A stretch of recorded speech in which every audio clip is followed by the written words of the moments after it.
माझे नाव शशिकांत जगताप. मी LLM semester 4 Mumbai विद्यापीठाचा student आहे. माझी एक्झाम झालेली LLM सेमिस्टर 4ची डिसेंबरमध्ये.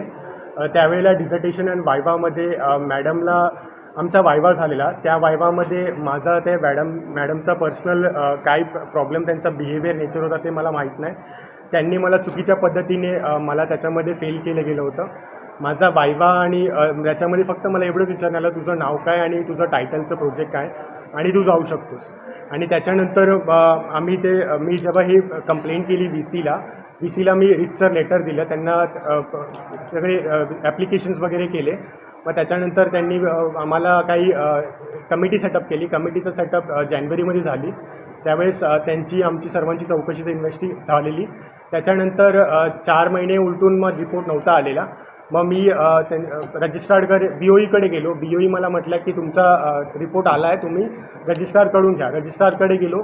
त्यांच्याकडे वेळ नव्हता. मी पूर्ण दिवस थांबलेलो. त्याच्यानंतर दुसऱ्या दिवशी पण मी गेलो तरी ते बोलले वेळ नाही. तिसऱ्या दिवशी मी गेलो तेव्हा मी त्यांना विचारलं, तेव्हा ते म्हणाले की रिपोर्ट नाही आहे, रिपोर्ट तुला मी लेखी नाही देणार, जा तुला जे करायचं ते कर.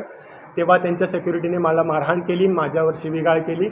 आणि मी त्याच्यावर तक्रार मला करायची आहे. पण तक्रार करायच्या अगोदर मला न्याय भेटण्यासाठी मी महाराष्ट्राचे आपले भारताचे जे न्यायमंत्री आहे रामदास आठवले, मी त्यांच्याकडेही जाणार आहे भेट घेण्यासाठी. आणि याच्यामध्ये मला न्याय भेटण्यासाठी योग्यशीर पुढे वाटचाल कशी करावी त्याचं मी पाऊल उचलणार आहे.